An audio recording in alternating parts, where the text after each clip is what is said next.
I now like to call the September 11th Parks and Recreation Advisory Board meeting to order. Can we please start with the roll call? Yes, Aaron Angel will not be here today. Scott Conlon, Present. Thomas Davis. Yeah. Paige Lewis will be here shortly. Sam Libby. Here. Nicholas Novella. Here. Dan Olson will not be here. And Tim Waters. Here. Okay, let's move on to the approval of the agenda. Does anyone have any questions or changes to the agenda that was in the packet? If not, can I get a motion to approve the agenda? I move to approve the agenda. Second? I'll second. All in favor? Aye. Alright. 4 out of 4. Okay, moving on to approval of previous month's minutes. Does anyone have any questions or request changes to the meeting minutes from last month? If not, can I have a motion to approve previous month's minutes? Sure, I'll move we approve the minutes from the previous meeting. I second. Second, and all in favor? Alright, all 4. Great. Okay, do we have public invited to be heard? We do not. We do not. Oh, awesome.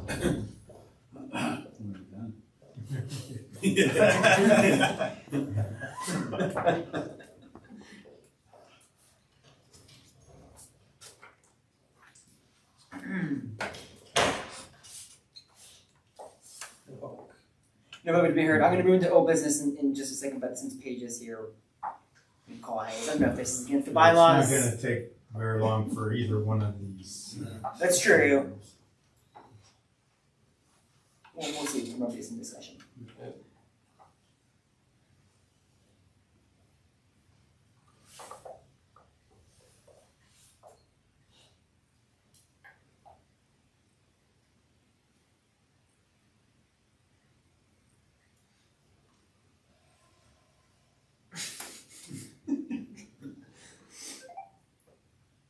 We don't pretend to be in conversation, we just sit back. Right, yeah.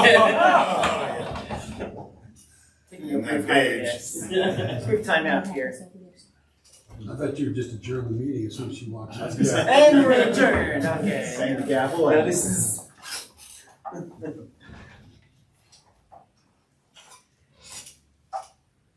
want to adjourn early in our first fall meeting. Sure feels that way.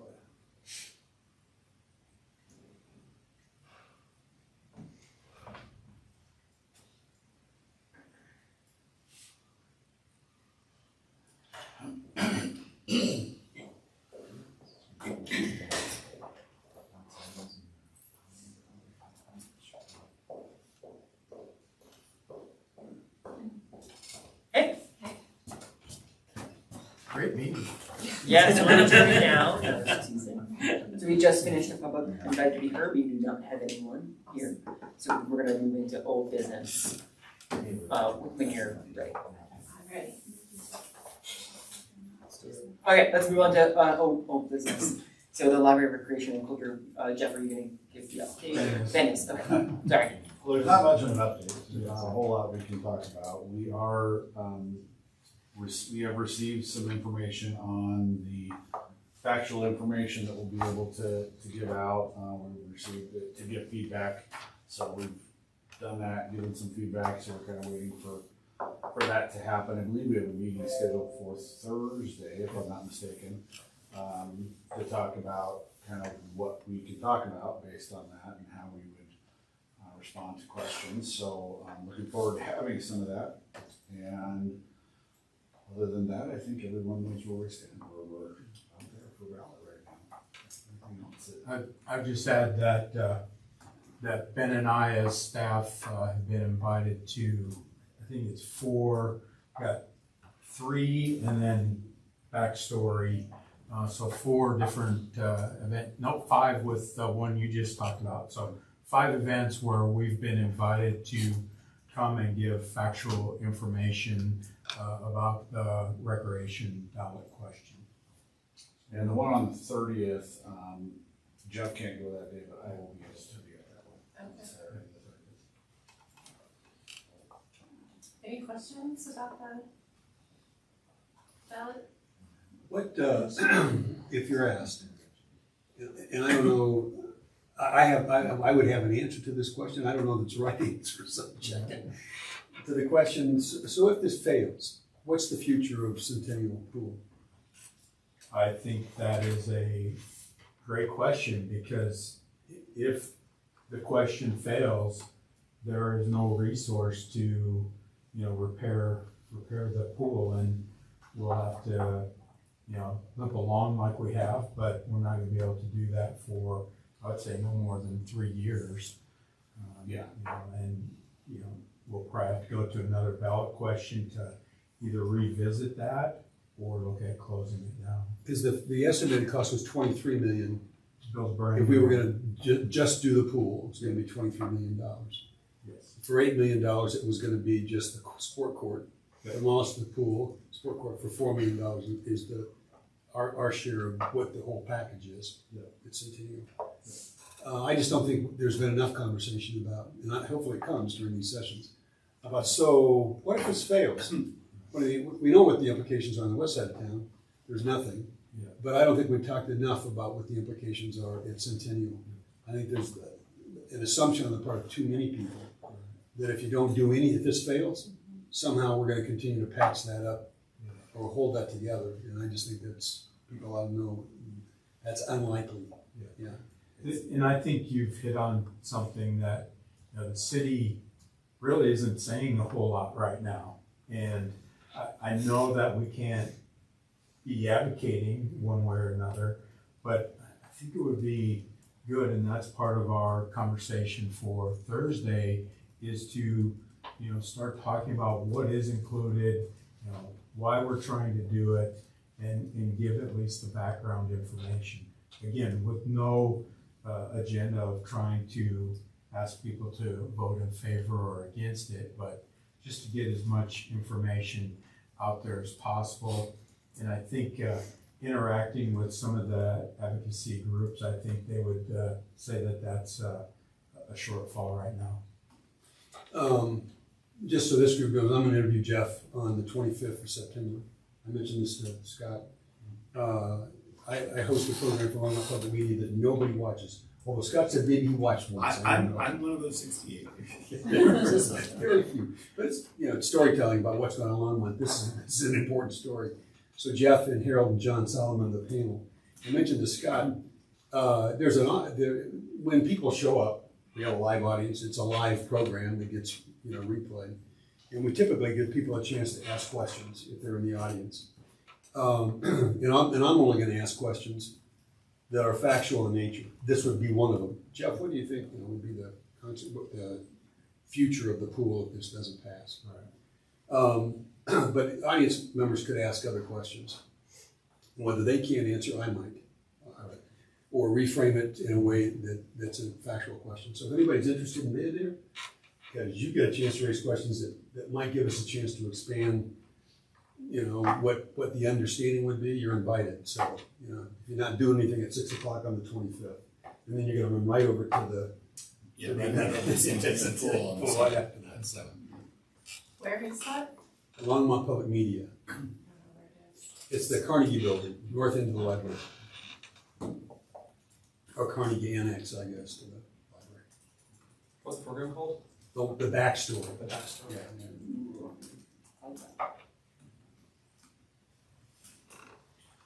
Will you be able to share once you talk about what you can talk about, will you be able to share that with the board? Yeah, Like, yeah, there would be absolutely. like talking points or fact sheet or something, because I think that would be really helpful Absolutely. in your meeting Thursday. So we would expect to see the final draft by then. That would be great, just so the board can share the same messages. But like Jeff said, I think our goal would be to see that information dispersed as much as possible. And we've certainly seen, you know, boards of information at our facilities in the past for various ballot questions that involve exactly what we're talking about, factual information, so. Will this week do that? I mean, like, would you put, Yeah. a factual just poster, here's what's on the ballot for recreation and post that in the recreation facilities. Yes. I thought would be useful too. Mhm. I mean, as long as it's not just the ballot language, which isn't. No, Very I think accessible. it'll take from the flyer that will be mailed out to every household.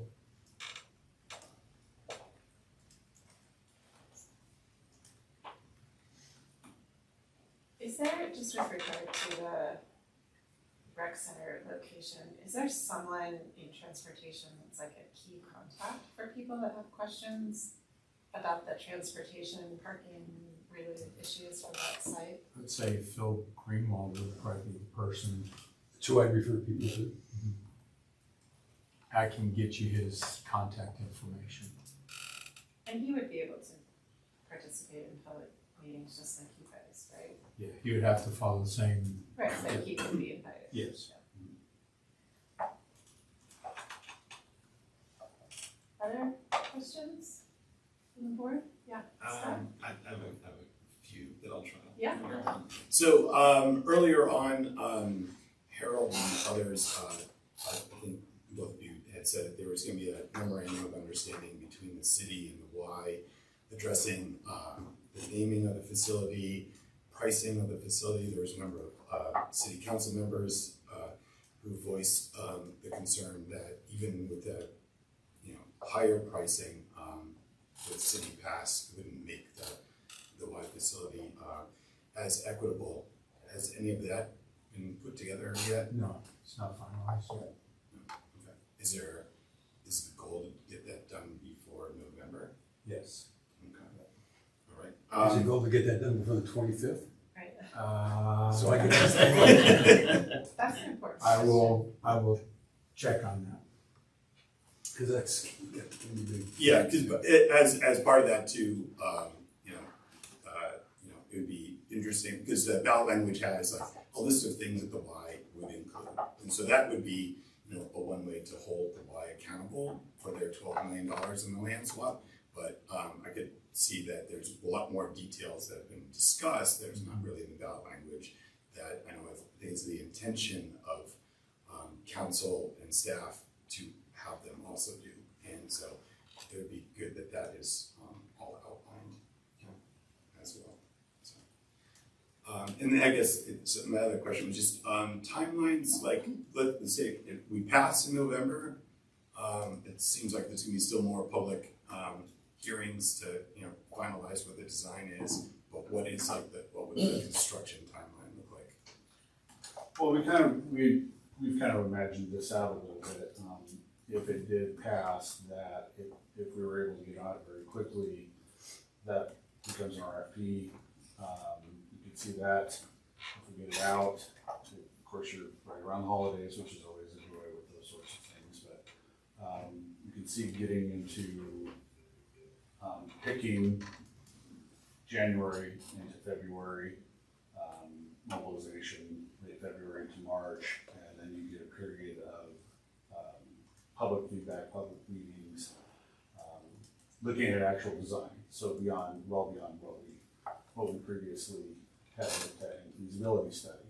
And so, imagine April, May, and then into get some designs, then we have to go through the approval process, which 6 months, did you talk about with that, with the city? It could be that long, but. So, that maybe puts us into, late fall of next year to look to break ground, right?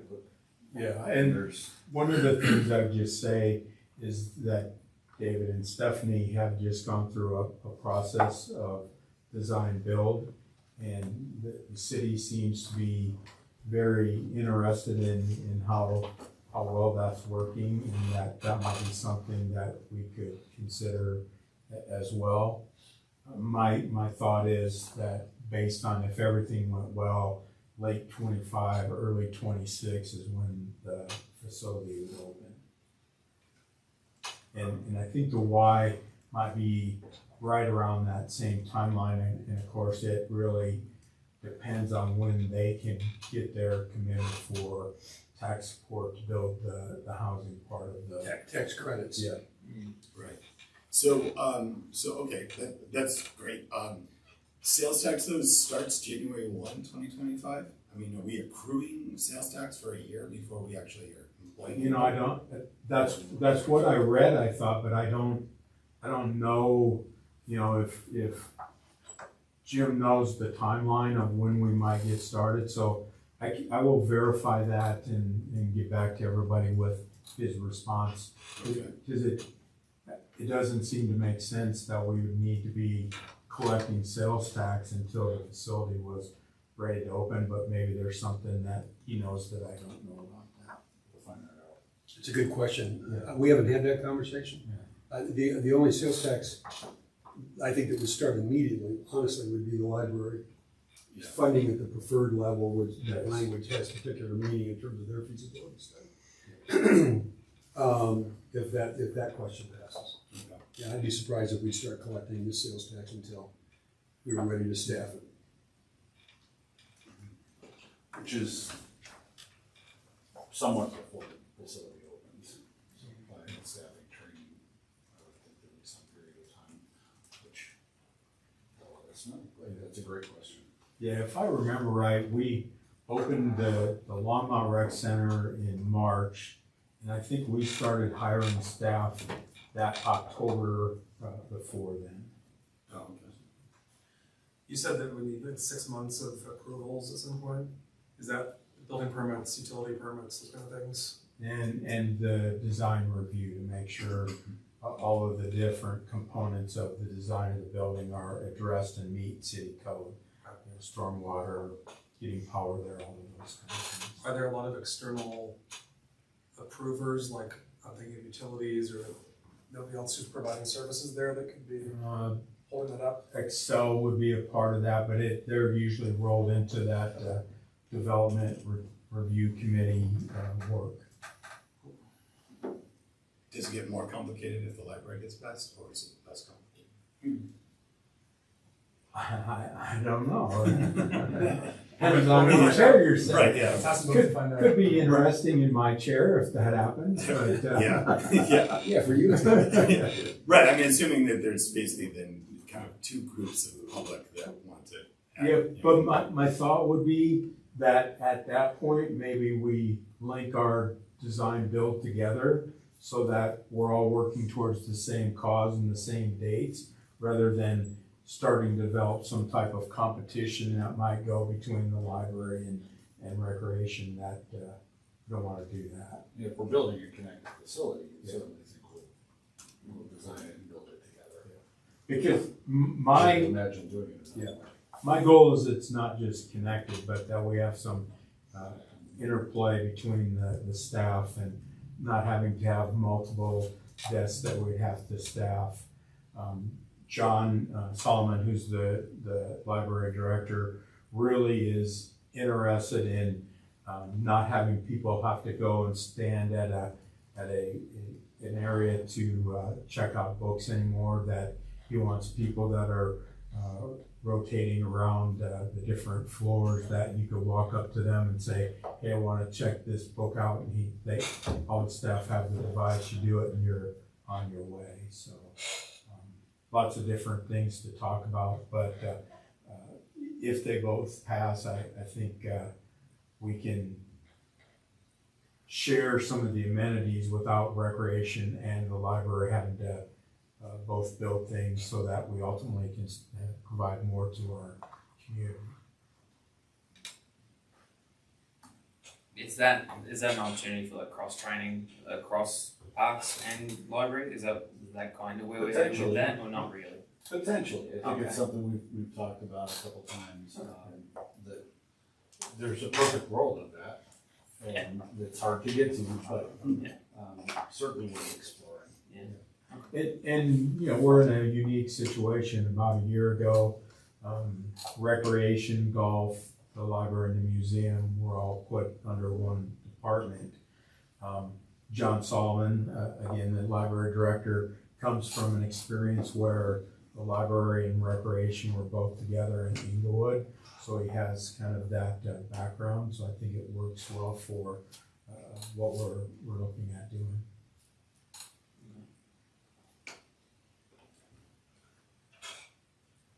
I haven't heard anything about the other ballot initiatives. Are people out there talking about them? I know that Arts and Entertainment they kicked off their campaign a week ago or 2 weeks ago, so I know that they're starting to work on that. I believe the library it's in a difficult spot because I don't know that they've had an advocacy group step forward, but I think that there's a potential that the library friends might step up and play that role.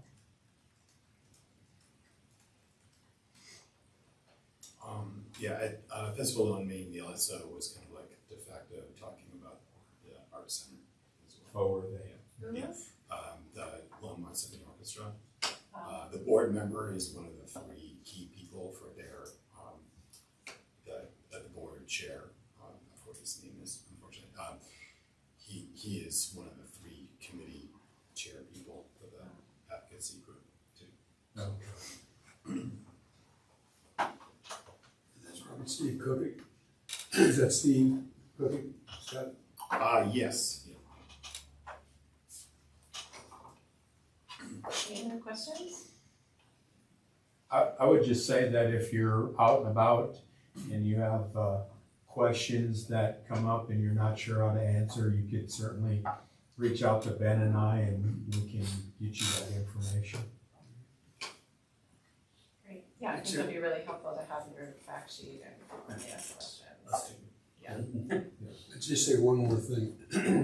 If on the 25th, this interview goes well, if he is really compelling with his answers to my questions or yours, wouldn't be bad for everybody to post a link to that interview on everybody's social media platform, right? I mean, that's a way to really, kind of expand at least the messaging, whether people are as responsible as Scott and actually clicking on it, that's a different question. Well, I just click on it just to say that. Well, No, I'm just kidding. but it would be a missed opportunity. I mean, there'll be other opportunities as well, but. Yeah. Anyway, think about that. I'll send it to you all and then. Yeah. Right. So do you, if we as a board want to do a resolution of support for ballot initiative, that's something I think you have Yep. for, right? What's this next? It was the next item and Okay. yeah, Yeah, I glanced at these. Yeah. While I was in the car. there in your packet was also the proposed resolution, and if you have comments or thoughts about it. Page 6.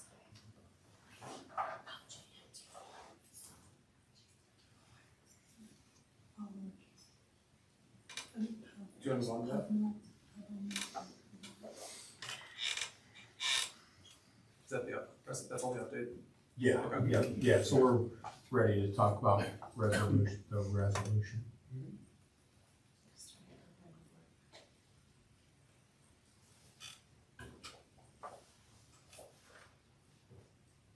And so just related to that, so if we pass a resolution, it gets communicated to council, can the board also write a letter to the editor saying we passed this resolution and I mean, it's still not totally clear to me what we as a board I can don't do. think you I mean, can. we can say we support it, I right? don't think you can. I think if you're going to write a letter, it needs to be as an individual, not as a board member.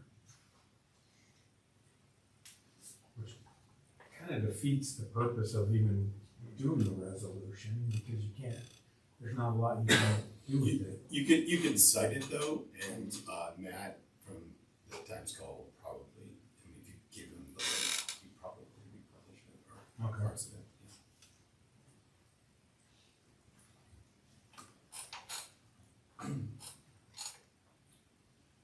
I have a comment on the resolution. Yeah, please. I would like to add in line, I think it's line 2-ish of page 7, is that the Y is proposing indoor-outdoor lap pool. That basically look and feel like, what they have in Lafayette and is, more in keeping with what, like Sunset Pool is, so.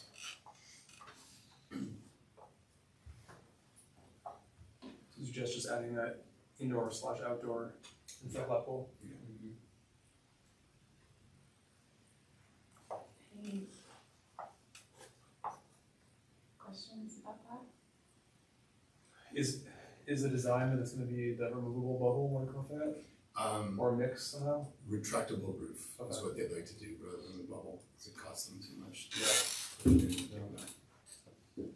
Sounds good to me.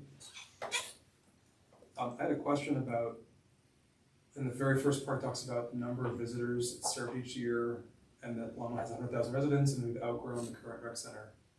Is there a measurement of that we can add somehow, like we're at, 120% of capacity, or there's no real way to add No, it? there's really not a way to do I'm that. just saying we have outgrown it. Yes. And, the new rec, or the rec center opened in 2002, and within 3 or 4 years of it opening, people were complaining about how busy it was. And,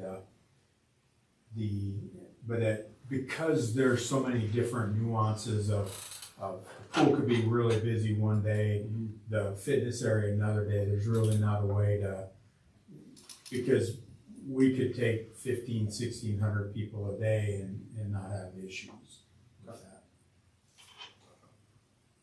Do you know, it says it was built in 2002, serving 450,000 visitors. But then it talks about Longmont's population of 100,000 residents. Mhm. I think it's kind of confusing. Do you know what what the population of Longmont was in 2002? Could we No, find we that could out? find that, It's yeah. just so you could highlight the We find out population 2000, growth. maybe not 2002. Yeah. Either that, or could we add, how many visitors you're serving now? Just, That is the, 450,000. that is the now number. it's Yeah, so confusing, to your point. it's, Yeah. yeah, maybe the confusing. sentence is a little confusing, because it said, Because it implies that we're serving 450,000 in 2002 instead of, Right. yeah, maybe So- that, 2002, then 100,000, then 450,000. yeah, Okay. yeah. So But it's yeah, built that- in 2002 when Longmont's population was X. Yeah, And then Longmont's population Has is now surpassed. surpassed 100,000 residents, we're serving 450,000 visitors. and we might want to use the 1999 population because that's when the vote was. Sure. Yeah, I Just have to say think when it was approved then. the point is that Longmont has changed a lot. The feasibility study didn't include any recreation facility per capita, Well, like the library study did. the National Parks and National Recreation and Parks Association has a standard of one recreation facility for every 30,000 people that you have in your community. So we're really one short with that calculation. What was that? Can you say it? One for every 30,000 people. how do they determine that, if one's 60,000 square feet, the Right. other one's gonna be 90,000? That's That's just a general thing, it doesn't get to that level of the And digest. what was the organization? The NRPA, National Recreation and Park Association. It does look like we've added at least 30,000 people since 1999, according to some census data. So What was the number then? I was 72,245. That's a question. If we're making suggestions to the language, you'll bring a new draft back next month to approve. Yeah. Right, okay.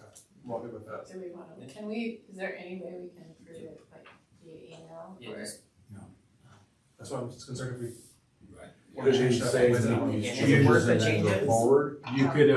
You could approve it tonight with the changes we discussed. okay. That's- So I need to record those. Yeah. Okay, so wait, let me spot, the change you proposed was, Page 7, Line line 2, adding indoor/outdoor before lat pole. page 7, line 2, okay.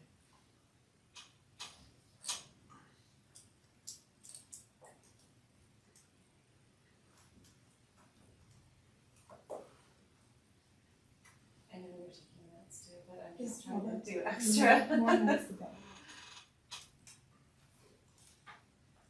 So I think, my suggestion is that we change on page 6, line 12. 6, line 12, we change that to say, whereas the city's recreation center was approved 99, in 1999 when Longmont's population was 72,000. 72,000. And whereas Longmont has surpassed 100,000. Longmont has now surpassed 100,000 residents, is serving 450,000 visitors each year for recreation and has Yeah. outgrown the current That's good. recreation center. Yes. I didn't write that down, so I'm We got it, yeah. okay. You don't mind me jumping in there? Yes, please, go ahead. So, well, I guess there's two things. First one is not specifically on the ballot, but it's a question that people ask all the time and it's been in discussion as the silent third piece of the ballot measure is the $5 million of renovation to the existing recreation center. Do we want to include that as part of that reinvestment in the current Longmont Recreation Center at $5 million helps to prolong its life and update its its use for residents. Stewardship of the city's money. Right. Yep. So after the Y topics, before the, You Now can they're put for- it Yeah, in probably. line 5 though. I mean, Yeah, Five or more after the page. Y topics. on page, well, I'm just thinking about the header. If you, So the header is, That's the. that's the ballot. Oh, that's is the- Ballot question. no, a resolution of the Longmont. Yeah, but I don't think we wanna alter that at all. Oh, I see. So the funding for the current rec center is not in the ballot language? So, it's not that simple, just, No, I know there's Yeah. a, but, so there's a twist. So several years ago, council approved a recreation impact fee. That impact fee is much like the park impact fee, that every time a new house is built, a certain amount of money goes into that fund. It can only be used to do recreation or leisure type facilities. There's right now, and it's estimated that by the end of the year, there'll be $4.9 million in that. But that money cannot be used for existing programs, it has to go to new programming. So what is being proposed is that $4.9 million would go to the new recreation center, and $4.9 million or $5 million of what was funded in the ballot question would be used in place to do the improvements at the Longmont Recreation Center. That way we're using the funds as is defined in the impact fee. So the challenge with that is, how do you explain that to the general public where it doesn't look or sound weird? It's a hard thing for people to comprehend. I think most people don't really care about the super detail of the fund swap. Right. I think they are more concerned with, we're doing something with the existing rec center, right? We're not moving on to a new shiny object. and Without forgetting. taking care of Yeah. it. Right, and just I think we've talked about this, but just so everybody's aware, we would really update the painting throughout the building. We would add a new large water slide feature in the leisure pool for younger kids. It would be basically a playground in the leisure pool that would have multiple components to it where kids could get wet, young and older. It would do a renovation of the locker rooms. If you've been in there, each one of the lockers has those small bays. We would open that up so that you could really change in there without having to worry about somebody else being in the bay with you and it being uncomfortable. We would also renovate the showers. Right now we have all gang showers, 6, 7 people, 8 people in a shower at a time. That really is not how people want to shower anymore. So we would convert that to individual showers that would be, provide some privacy. That also helps provide comfort for all users of our facility. Because at some point in time, we're probably not gonna have male locker rooms and female locker rooms anymore. There'll just be locker rooms and each person will have their own private area to shower, dress, change, whatever they're doing. And then finally, the recreation center has some pretty significant groundwater issues and we need to get those addressed. So those are the items we would do with $5 million. Lobby too. And If add, trying to utilize the lobby in a more active way. It's a large area that's could do that. It could accommodate some more. Of course, the money's gonna run out. but more cardio equipment. Cardio, so yeah, being able to spread some things out. Yeah. Allowing some room for more functional training in some different areas by spreading things out. So could we I'm just thinking about that statistic that or the recommendation you said, would it be possible for us to add a whereas before line 16 on page 6 that says, basically, whereas the National Recreation and Parks Association recommends communities have a recreation facility to serve every 30,000 people.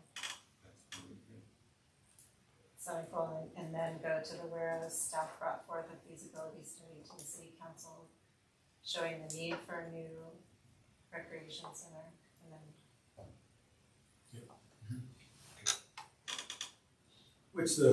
What would be the wording, Jeff, that might work, that addresses this issue of updates to the current rec center? Whereas updates to the current rec center have been deferred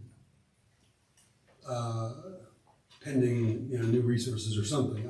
But to acknowledge, work in there, that's gonna be, I think that doesn't show up anyplace. So can we do that after the Y? Maybe Probably. page 7, 18, line 18 thereabouts. And I will get some wording on that, and I guess I would ask you to trust that I'll word that right. Yeah, and it doesn't have to be a list. I don't think Yeah. we have all those things. It's that We're gonna invest $5 million in the could you say that updating of the Longmont Rec Center. passing this ballot initiative would facilitate the city's ability to invest? I think we'll have to get some advice on how On I that think because part. that's what it does, right? It makes it possible for you to use that money Yes, to update the. yes. That fund is still growing, correct, or not? Like, Yes. So we should use language that gives you the flexibility to say like, oh, it doesn't cap you at 5 million, or it doesn't matter, yeah. No, but Okay. I think the commitment is $5 million of that. Oh, That whatever accrues after that would be used for whatever the next thing is. Sure.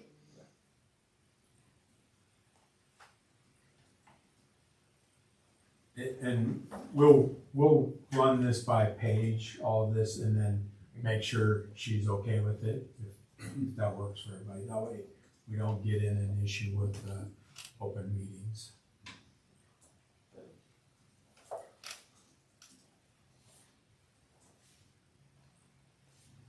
Did we, so on page 8, is there anything that we could add before the end of that sentence that references the, so we say the board supports the ballot issue approving funding of recreation facilities, including construction of the rec center, in partnership with Y, recreation facility landscape, and Oh, yeah. the associated upgrades. Renovations or Upgrades to the, Yep. whatever language you find, can you add it there too? And everybody understands the land swap is a specific question that has to be approved, because we're gonna be taking some park land. What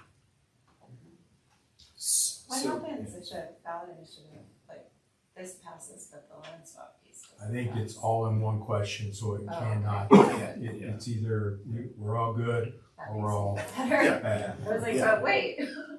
And so today was the date that county gets back to the city. Did they? I have not heard anything, but I heard the numbering was gonna be available today. So if that is the case, I will let you know that. Okay, that's good. We got that, notice late Friday afternoon, but I have not heard that Okay, they delivered. oh, okay. Well, I mean, What are you to, hoping for, Scott? well, no, just to have that number, people on committees need them to use it to print things. No. It's a lot easier than saying the recreation question. Right. It's yes on whatever that number and letter is. I think it's 3, 3 is usually but the one. but I don't know what order A, B, and C is. It'd be great if it was A, but yeah. But I don't think they can change the order. Yeah. Can I just say one more thing before, so on page 8, no, page 7, line 2, can we just do the indoor, outdoor before lot pool, similar to the, That is the oh, one. that is the Yes. one you That did? is the Okay. one, yeah. Alright, sorry, I'm scrolling through it. My place. And retractable is, I think, more appealing than the bubble. Yeah. Because if you have a bad day in the summer, you close the roof and you don't have to close down. Yeah, exactly, you know, the storms and Yeah. sunsets. It is pretty cool how they do that pool and everything. Yeah.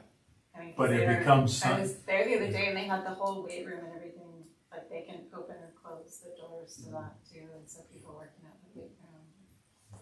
Kind of open here. Which is in the new rec center, something that would be an option as well. To be able to work out in the, what I'm gonna call the deck, I don't know if that's the official name. That's a great name for it. Is it, I mean, I don't know how this works in David, you might actually know this, but you know, I know Go Cook sometimes provides funding for recreation facilities. Like, would the city, if this passes, would the city still be able to apply for any grant funding for aspects of the recreation center? Like, say you wanted to propose doing, you know, more indoor, outdoor that would, you know, go into kind of outdoor programming? Like, I don't know how that. I would guess you could, but I think if you get $72 million to build a facility, my guess is they're not going to do that. They would fund things that would support or add to what we've proposed. Yeah, I don't think anything disqualified, but being competitive, I think would be the hard part. So are there any other proposed changes or concerns with language in the resolution? I have one more. Yeah, go ahead, Sam. I was gonna suggest that we just move the Centennial facility being in need of repair above the YMCA. You guys are interested in Like a that? need, yeah, needs. Like the first thing should be, the pool is failing and there's no good solution to it. And the Y has offered to provide a way to fix this. It's kind of buried in the middle right now. Yeah. So I was gonna suggest we move lines 9 and 10 before line 1 on page 7. You guys are into that? That makes sense. I think line 11, did you say 11, 9, 10, and 11? Oh, sorry, yeah. Yeah. 9 to 11, 12, yeah. Yeah, okay. Line starting with 9, 10, so. Let's start with, yeah. Isn't there, there's a lot of questions about Centennial, so yeah, up front. Yeah. For all those thousands of people that will read this, Well, it can be posted. we'll get it out there. That's all I have. Okay, and Scott, you got one more? I do, but it may be the question outside the wording specific of this, because, council hasn't talked about it more, as well, is that, again, the, it's, it would be 7 line, 16, whereas city pass holders will gain entry to special pass holder rates for access. The question I had for Paige earlier, and we kind of discussed this, what would it cost to buy up rates? North Longmont is a number of residents have voiced their concern to us about not having a rec center.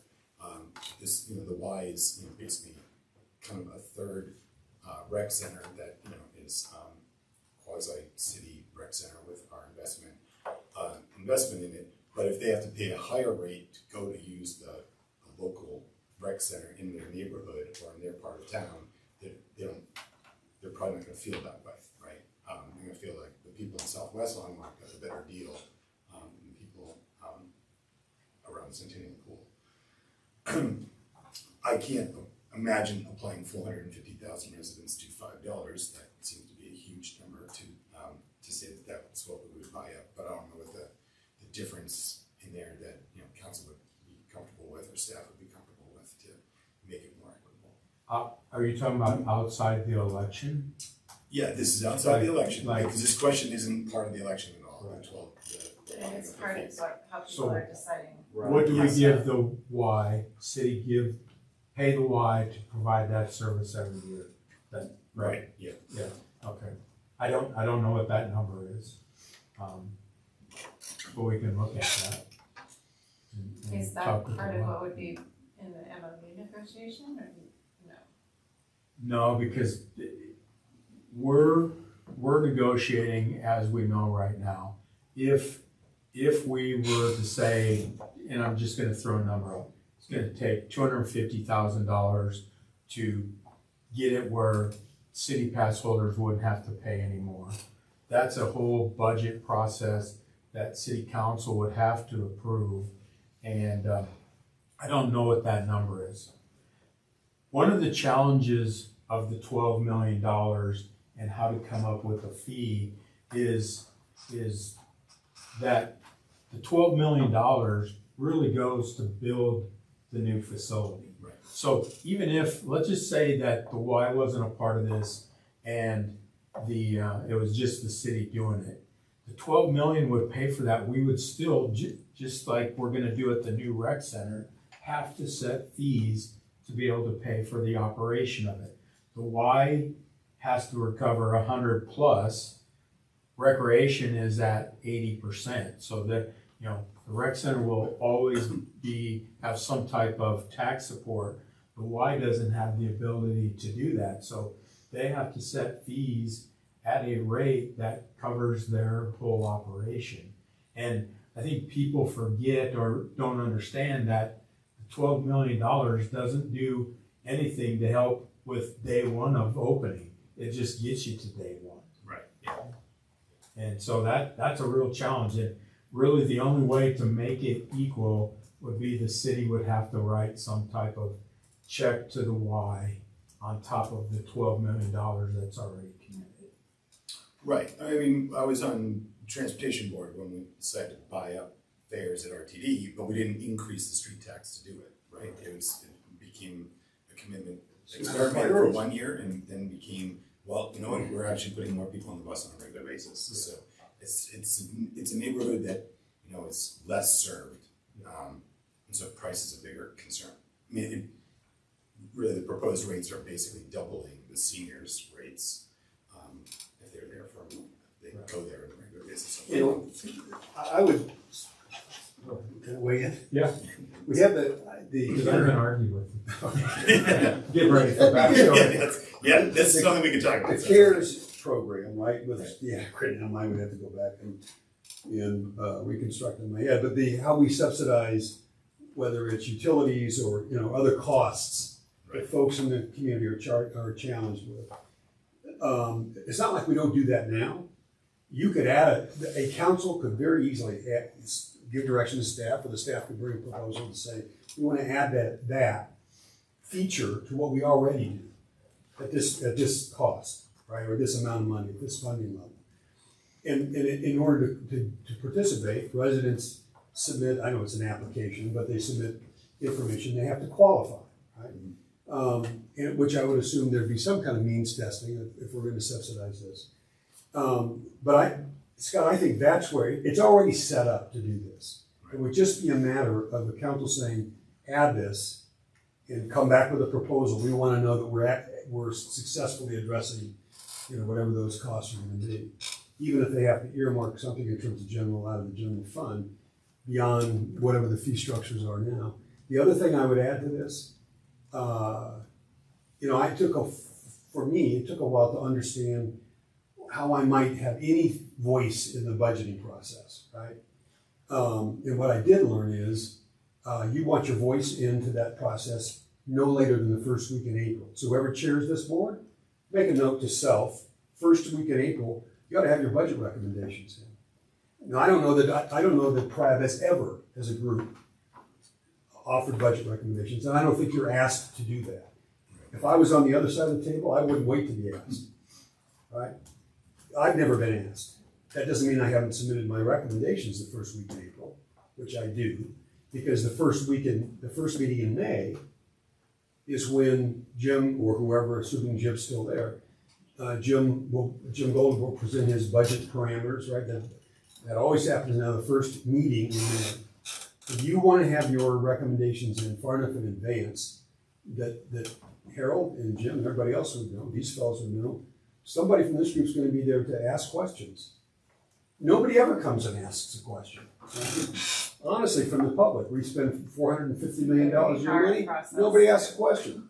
If I was on your side of the table, I'm still curious how we got an additional FTE this year, which is a great thing. This end of the room is wondering that same thing. But it was fun to see some additional FTE in Parks and Natural Resources for 2024, because that was a bone of contention a year ago. So I would not miss that opportunity, specifically on this issue of nothing else, right?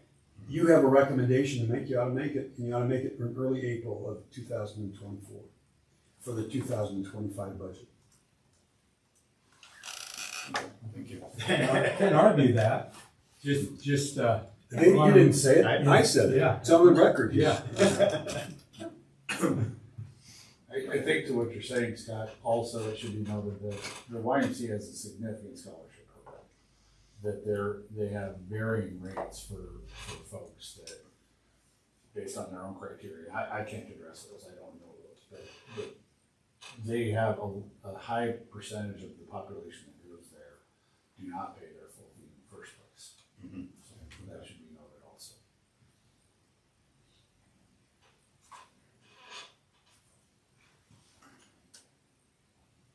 Anything else? Okay, so, That is my biggest concern with the whole thing. I think the Y building is a great opportunity for our community. How do we balance it where pass holders, whether from the Y or the city, don't have to pay more money than they're already paying? And yeah, when I wrote the page, I was just gonna stick it to the ice people, because they're getting a whole facility, and nobody else has ice anywhere else in the city, so just make them pay more than their share. And, I'm sure she'd like that. I'm not an ice skater, so. The one sport that has really sharp things. okay, I didn't hear any disagreement about any of the proposed proposed edits, so. No. I think based on that, I would welcome a motion that we approve the resolution, including the proposed amendments. I'll move that we approve resolution R twenty twenty-three One. -1, missing, but -1, as provided in the staff packet with the amendments discussed and recorded by the board chair. All those in Second. favor? Yeah, second. All those in favor? All right, it's unanimous. Thank you. Thanks for drafting that. Thanks rule. for, yeah, thanks for drafting the language. Very good.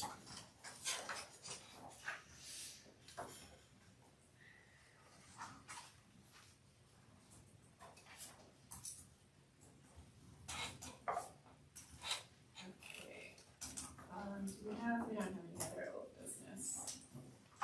No new business, so any items from the packet, any questions on the items in the packet?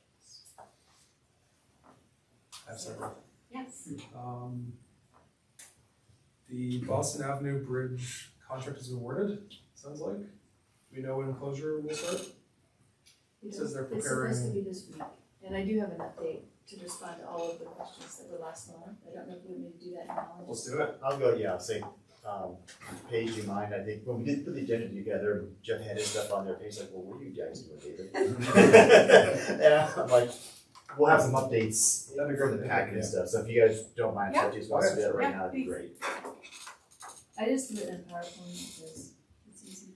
So, I can do PowerPoint. So it's basically a PowerPoint I put together to share with our transportation engineering team with all of the questions that came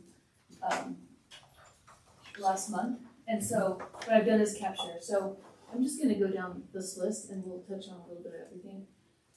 So one of the questions that came in was how to potentially detour the route to the north, potentially going through Bowen Circle in lieu of Price Park to Boston, just due to the safety issue of going around that corner. When I reached out to staff, they did explain that whenever they have a detour, assigned detour, it does have to be accessible to all trail users, and so that includes pedestrians, and they have to have sidewalks. Because of that, they cannot do assigned detour on Bowen Circle, but they said, you know, it's a public street, and cyclists can certainly use it. Now, obviously, if you're the first time on the trail, you're not gonna know to go there. But if you're a frequent cycler, there's nothing that says that you can't. They are looking at putting in, here's the, this is a blow up area, the crosswalk. They are looking at putting in the LED enhanced blinking signs at this crosswalk. They are also going to be, once it goes under construction, which is supposed to be in the coming weeks. I know that the equipment is supposed to be moving out there. I drove by today and I didn't see any equipment yet. But then this entire length of Boston, from Price to Sunset, will be a 25-mile-per-hour construction zone. So they're also gonna have that element to it, so slowing the cars down. The LED enhanced blinking signs are not a definite, but they are looking into what it would take. I know that there's some power component and whatnot, but that team is looking at that. So that was their feedback on the north route. Can I go to the next slide and then we can circle back with questions if you like? Sure. So then on the south route. So here I'm just showing the south portion from St. Vrain going down Sunset to Nelson over to Price Road. And the request was, could we re-sign it to go this direction down Boston, along the river, and then down St. Francis? It's the same comment as the other. It needs to have a sidewalk to be an accessible trail for all trail users. This is also going to be a part of the construction area with heavily controlled traffic patterns. That was their response. I can't go any further as to what that means. But I did hear that they're not gonna actually close the bridge at any point. So I think it's just gonna be a lot of ever-changing logistics based on the phase that they're on. They're not closing the bridge at any point, is that? No, that's the plan, is to keep it open in some That's way, news, shape, or right? form. Yes, it's the same contractor did South Parkway. I thought it was always said it was gonna close, but no, okay. I had thought that as well. Yeah, okay. So having said that, you know, Boston, you can still go down, you know, I don't know what that's gonna look like through, you know, how a bicycle would merge with the traffic through that construction zone, but it's not gonna be a signed route, a signed detour from the city.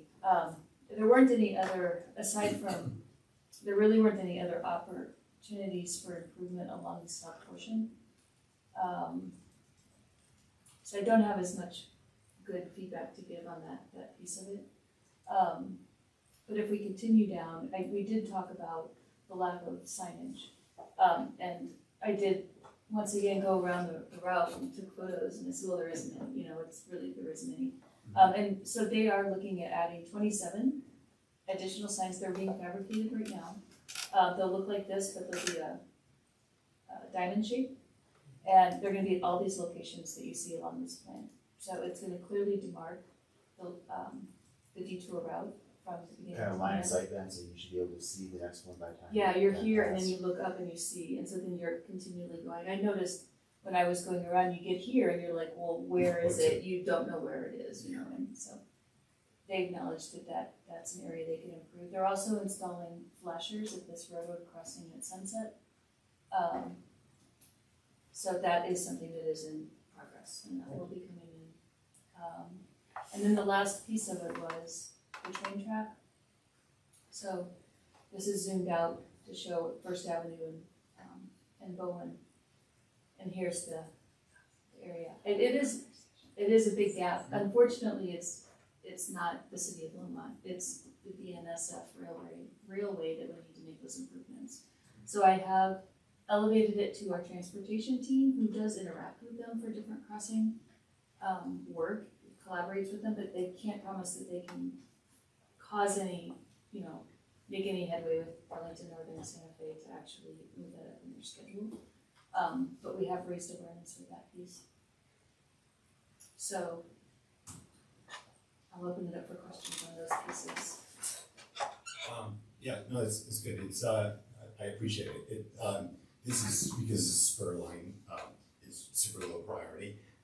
Last time it got improved was saying that it was out of plane. That's the legal requirement that they have to maintain. So all those timbers are below the plane of the tracks and the road, and so it becomes a priority if it's out of plane. So that was. That's good terminology. I'm making note of that. I don't know. A hole also is out of plane. Whatever is down there.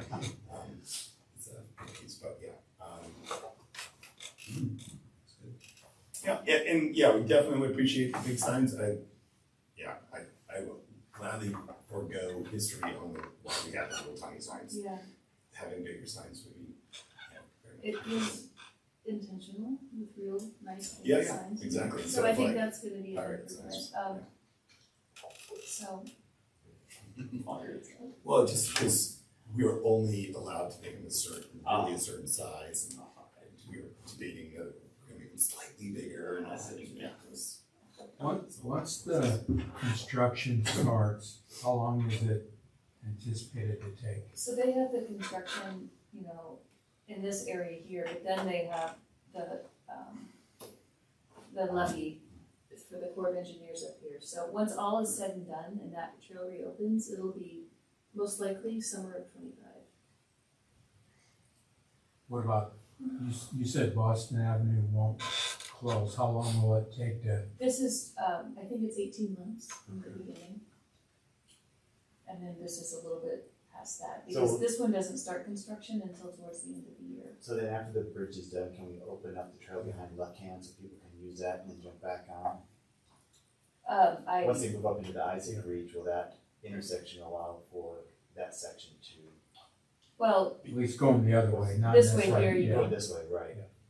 well, this is a concern. There's only one detour until both projects are done, is their current language.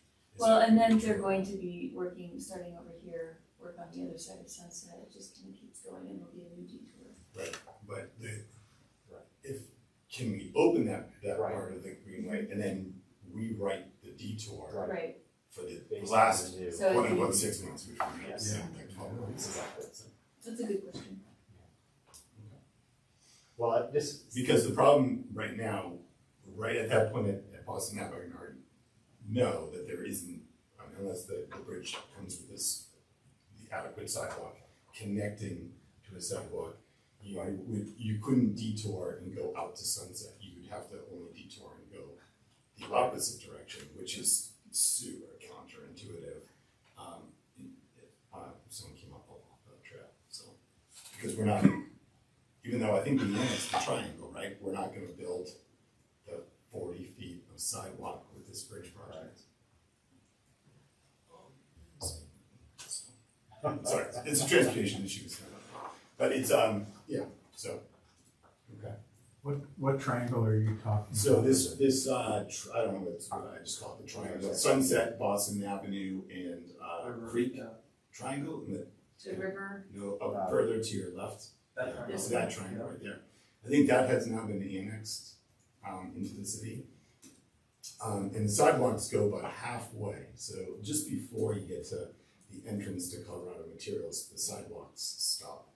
They were built when the intersection was rebuilt, like 15 years ago, but they don't match up to the bridge. With the idea that the bridge at some point was gonna be renovated, this was even pre-flood. And so there's this gap, between them, so that way you can't ever detour west. Right, this one. That's the why we challenge couldn't do right that now, detour, yeah. So even when that part is done, you still can't detour out to Sunset, which is what people would think you would want to go, because it's in the direction of the green light. You'd have to go backwards. right, you'd have to go back on Boston and then rejoin. Thanks for all the background on this. Yeah, Stephanie, I was gonna say, since the last meeting, Yeah. that's what we got, Stephanie's done a lot, she's pulled together internal work groups, external work groups, and has really kind of pushed people to look at this again. Yeah, It's very clear. All I was gonna add was like, this is the sidewalk along Price, there's like some pylons and, yeah, that's what they call it for the detour. That's what allows Price to use for a detour, is some pylons as a sidewalk. And so if there are other options to install similar pylons to make other sidewalks, Exist. that could. Yeah, and that's beyond the sidewalk that they built, right? This is the detour, this is the detour part, just south of the intersection of Price. Yeah. It stops So- down here, yeah. Here's the, oh wait, I'm sorry, let me go over here. Let me go to that Google. That Google thing, oh, it's there. Oh, it's the wrong computer. Got two computers in front of me.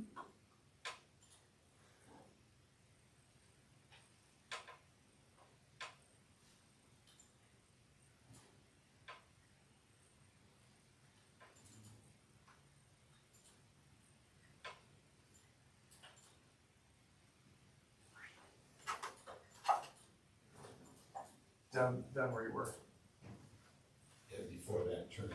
right here. I was just saying that the sidewalk stops right here. And this is just pylon saying this is sidewalk, but that allows it to be used for detour. Right. It's not safe for Right, and, anything. yeah. Oh, you're saying right here where these white are, yeah. Yeah, it's just, if we're saying sidewalks have to be there for detour, we can make sidewalks wherever we want, apparently. And it may be, and so here, they made a comment that that's the, I don't know what the technical term, but it's like a gutter Yeah. between the parking lot and the It's street. fine, yeah. And it's so fine, they were it's fine. really hesitant to encourage pedestrians there. They made a detailed and passionate no, which I appreciate, rather than just like it now. It's like, when you just make the sidewalk longer, move your end of the sidewalk. Yeah. And then the other update I was gonna give was the, on the Spring Gulch too. Start on. Yeah, it's huge. It's supposed to, the construction equipment is supposed to come out this week. I tried to reach out to that project manager, he was out today, but I did drive out there too, and I haven't seen it yet. But it said starting this week, so, but it's the section from West County Road 26 all the way down to the underpass that exists. Yeah. So, That's great, yeah, we posted and then we instantly got like 5 people who rode their bikes out, and we're like, I don't see anything, I'm like, the week of the 11th. Right. Today is the 10th, for Right. one thing, well, woman's working on Sunday, so.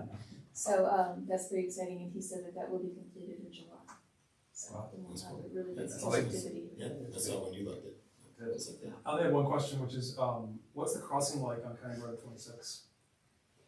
By the reservoir? That is, that accurate. Will it be a crosswalk or a signed crosswalk or? That's, I think it's. I don't know, I'd have to ask Alden about that. I'll add that to my list of things for next month.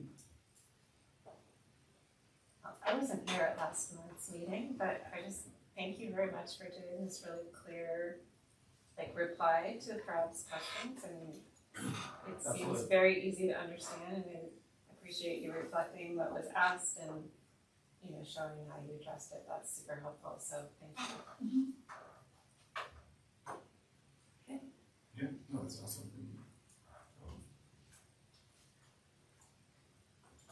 That covered two of my three questions. My only other one was, I feel like last month we talked about at Union, a potential closure from E. coli testing, So we, but maybe it wasn't right. or it was something? a blip, we thought you could be a Okay. weather event, it could have been Okay. it's a bad lab result, we took it the next day, everything was back in line with that. Zero. It was, The next like day. 0 the next day, so it could have been in Winnipeg or something, but again, we dealt with it that day, we tried to get as much signage as possible, it was again closer to the end of the season, it wasn't a whole lot of impact to people.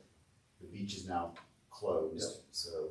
My only question was, would that have, if had it not been a blip, would that have been on the website somewhere? Like I looked the next day because I was going that weekend. We I have, couldn't see the info about the we're working with, measurements or there's anything like a that. couple pieces there, you know, we work with our water quality people, the rangers get information, we follow our internal sort of policies on how we close the beaches and stuff. Then information to the public, we had, it was a good reason for us to evaluate how we push information out to the public, and it really doesn't fall on this group, it really is, we can send that off to them and then they can put it out as they see fit. So, my recommendation is to put it out there immediately. But it wasn't, because it wasn't actually a problem. It turned out not to be a problem. Yeah, sounds good, thanks.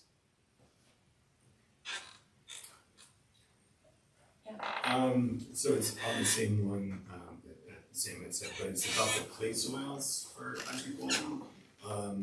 Experience over the weekend was a lot of people didn't know that the hill was going to go away. So I don't know if we have a couple dollars on the PR front. I know it's an unofficial sledding hill. Some parents were really excited because they've got kids who smash their faces into like burn or whatever that's there. But most were disappointed to know that it was going to go away. They thought it was intentional. Now, I'll take that on, I thought there would be additional signage out there, letting people know what was gonna happen. This is a Dry Creek. At Dry Creek. At Dry Creek, that was going away, I thought there's supposed to be a sign with even a QR code on it. And I don't know, I know, I'll yeah. ask on that, but I do know that the hill is coming back. It's gonna be replaced, and then eventually the hill moves across the park. Yeah, the thing is that in kiddom, any particular, like that's gonna probably be 3 winters of Exactly. time between those two periods, right? Steve did Hopefully say building a rec few center. times that they were gonna put signage. Right. So,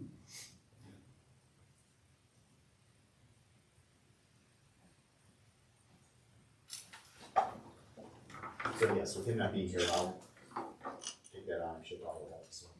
And did Isaac Walton 1 ever get passed? It says that it will get passed in Q2 on this. Completion expected it says in Q2 on page 9.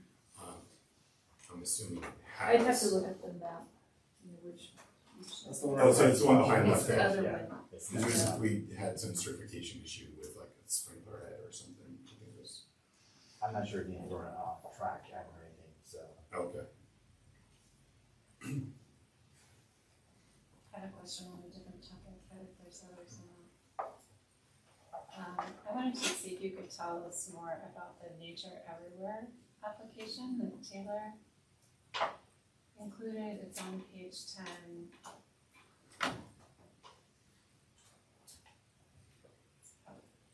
Like building a team to develop a citywide outdoor equity vision and plan. I wasn't sure like who runs the Nature Everywhere program or what the timeline was, or it seems like something that would be good for Prague to know more about.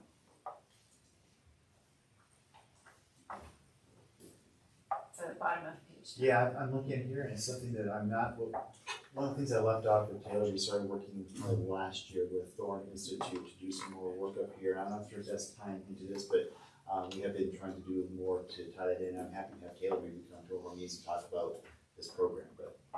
Yeah, I just think if the city's contemplating, you know, an outdoor equity vision that's related to parks, recreation, and open space, it'd be good to Great.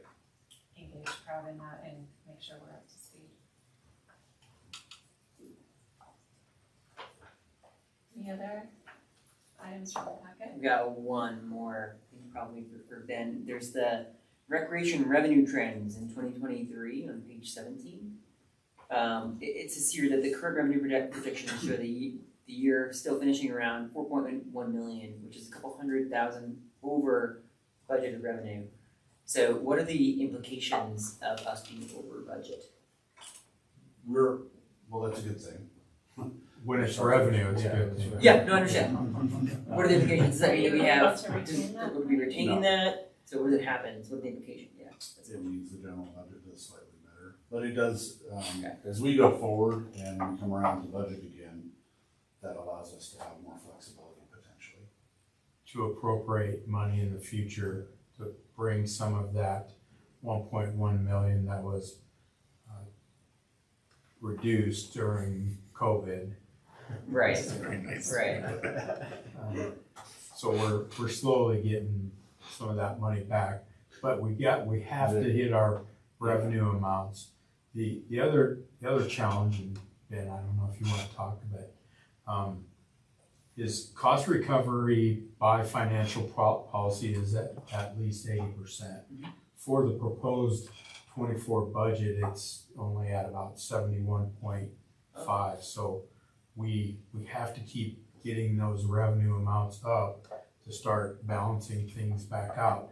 And it got skewed by COVID, and then the cost of doing business jumped up with the cost of salaries and wages that we haven't ever caught up with that.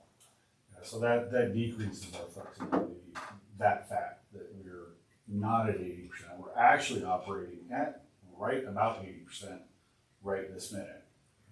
And we hope to finish the year like that. But even the budgeted amount doesn't put us at 80%. We need to be at that 80% plus, and then have the revenues also to allow for that appropriation ability, that flexibility level that we'd actually become fairly accustomed to over all my time here up until COVID. So there's not available money Okay. as much as we would like it to be Does to it utilize some things. Change anything for 2024, or would not really to a definite effect? It's too early to. Yeah. Early definite effect. Yeah, there are a few things that, depending on how we end up the year, the budget was very lean for recreation, as it was for library and museum.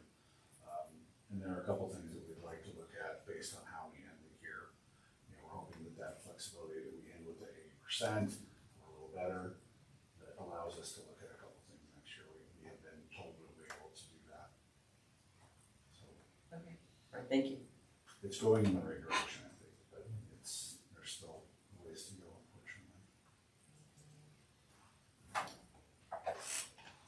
I didn't see anywhere in that, sorry, Katie. No, go ahead. Do you wanna add something? I can do that after you finish up. Is it on this same topic? Nope, it's on your previous one with the thorn and. Okay, why don't we do that and then I'll ask, cause then Okay. I'm gonna No, I ask just wanted to let this group, it was really a question for this group. When I started engaging with Thorn, they were trying to figure out how to do more engagement within the county. They were working mostly in Lafayette. Warrenmont was kind of next on the horizon. Did I have Thorn present to this group at any point?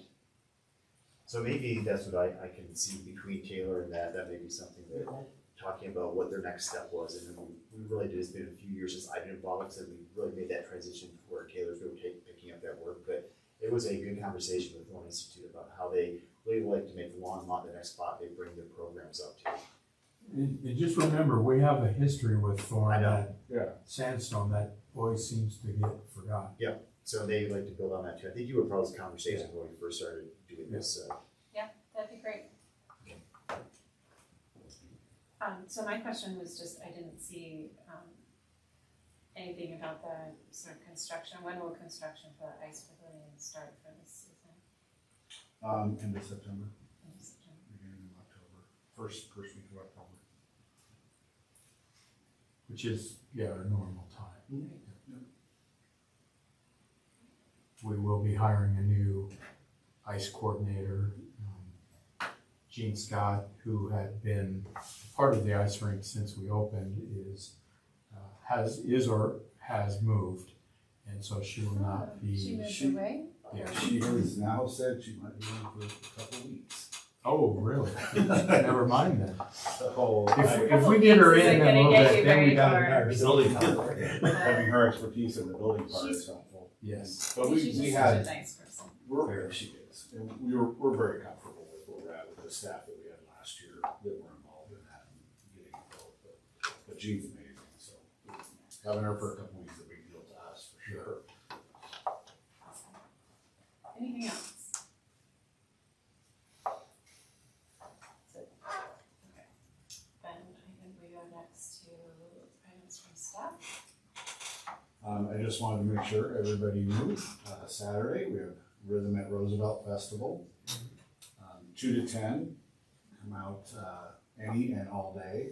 The weather forecast right now looks very nice, so we get our fingers crossed. And you tell Jeff, the summer that never happened has been upon us and continues to be upon us, but I would think it's gonna be a great day and we're all really excited, so hopefully, we'll see all of you out there. I'll be out there all day long. Nice shirt, Ben. Yeah. Great. That's a big shift for this year. I'm sure it's been a lot of work. It has been for Sam, who's our event person. She's amazing and has done an incredible job and put together a really nice package for the day. I think it's people are gonna have a great time. I just wanted to let everybody know that Angela Brill will be here next month. She is with Art in Public Places. It was one of the items we had on our calendar. We're a couple months late, but she will be here. She's confirmed. I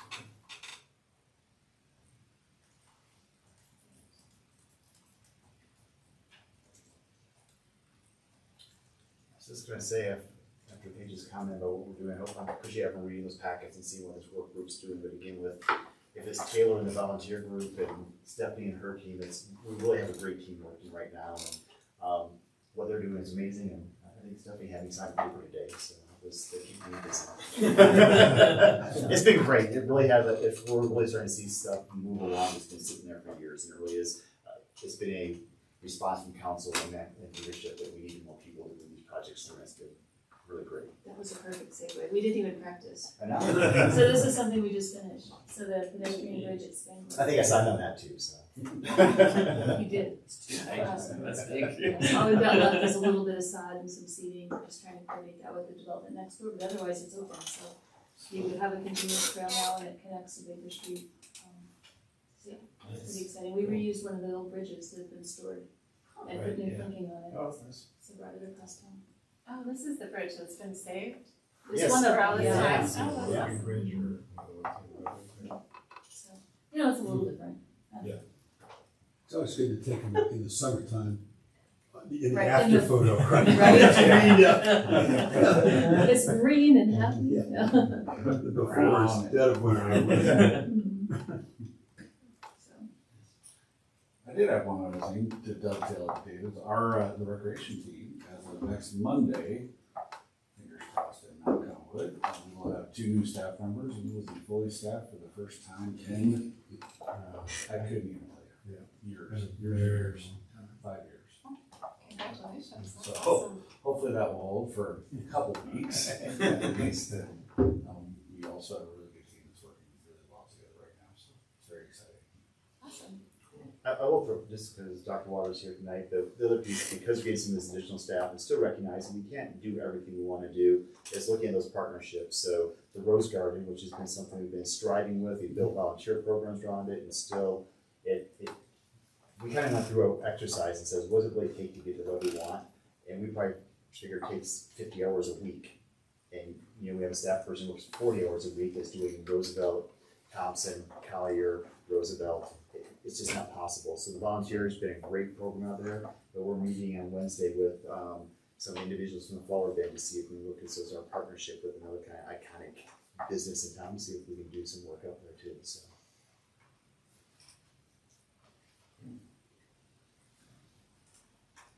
Any other items from staff?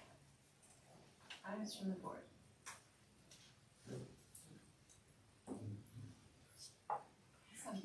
Awesome. We're finished. It's like not even 8 o'clock. I know. I'll move to the meeting. Do a second? All those in favor? All right, the meeting is adjourned. Spouses are gonna run over.